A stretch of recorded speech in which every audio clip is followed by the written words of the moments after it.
the future, I think we're going to see some really architecturally pleasing buildings developed in the I-90 corridor.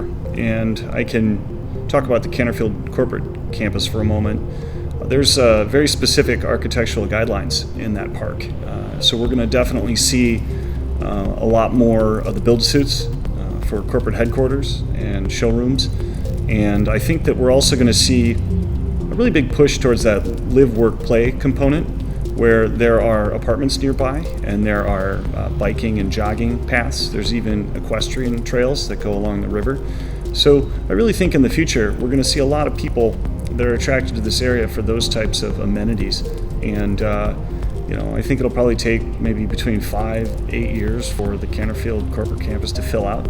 In the near-term future, I envision continued rise in rental rates in the I-90 corridor, and that's due in large part to the economic headwinds that we touched on earlier.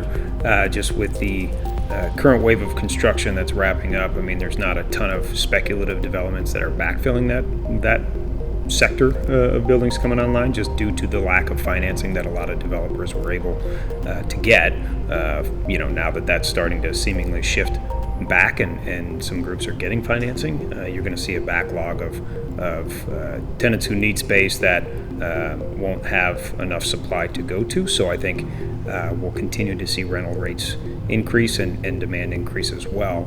In terms of long-term I-90 corridor, I see it being a gradual rise in inventory as well as tenant demand out this way, just with the housing market continuing to grow out here and the demographics continuing to be stable and the labor base being very solid as well.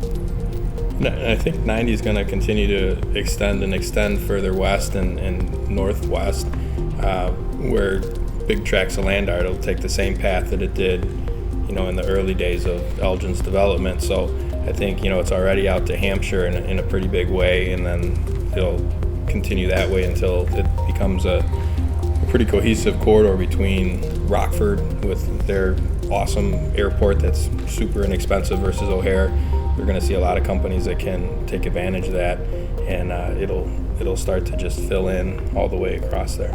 Growth coming from O'Hare, growth coming from DuPage County, Cook County, and continued leasing and continued developments along the corridor at the main interchanges. And like you said, I think filling a little bit further west, also to the north and to the south, but hopefully continued demand and continued absorption.